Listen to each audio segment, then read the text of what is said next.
மாவட்டம் ஆண்டிப்பட்டி தாலுகாவில் கண்டமனூரில் மிகவும் புகழ் வாய்ந்த முத்துமாரியம்மன் திருக்கோவில் அமைந்துள்ளது. இந்த திருக்கோவிலில் ஒவ்வொரு வருடம் சித்திரை திருவிழா நடைபெறுவது வழக்கம். இதேபோல இந்த வருடம் சித்திரை திருவிழா மிக விமர்சையாக நடைபெற்றது. முதல் நாள் நிகழ்வாக வைகை ஆற்றிலிருந்து அம்மன் மேள தாளம் முழங்க அழைத்து வரும் நிகழ்ச்சி நடைபெற்றது. இரண்டாம் நாள் நிகழ்ச்சியாக அக்னிச்சட்டி எடுத்தல் உட்பட காணிக்கை செலுத்தும் நிகழ்ச்சியும் அம்மன் நகர்வலம் முளைப்பாரி ஊர்வலத்துடன் நடைபெற்றது. தொடர்ந்து மூன்றாம் நாள் நிகழ்ச்சியாக அம்மனுக்கு சிறப்பு அலங்காரம் செய்யப்பட்டு சிறப்பு அபிஷேகங்கள் செய்யப்பட்டது. மேலும் அக்னிச்சட்டி எடுத்தல், காவடி எடுத்தல், பல்வேறு வேடம் அணிந்து தங்கள் நேர்த்தி கடன்களை பக்தர்கள் செலுத்தினார்கள்.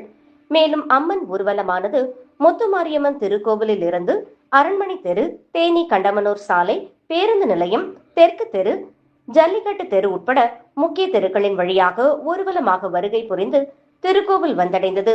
இந்த திருவிழாவை முன்னிட்டு பக்தர்கள் அனைவரும் மஞ்சள் மற்றும் சந்தனத்தை அனைவருக்கும் பூசி மகிழ்ந்தனர். மேலும் இந்த நிகழ்வில் ஏராளமான பக்தர்கள் பங்கேற்றனர்.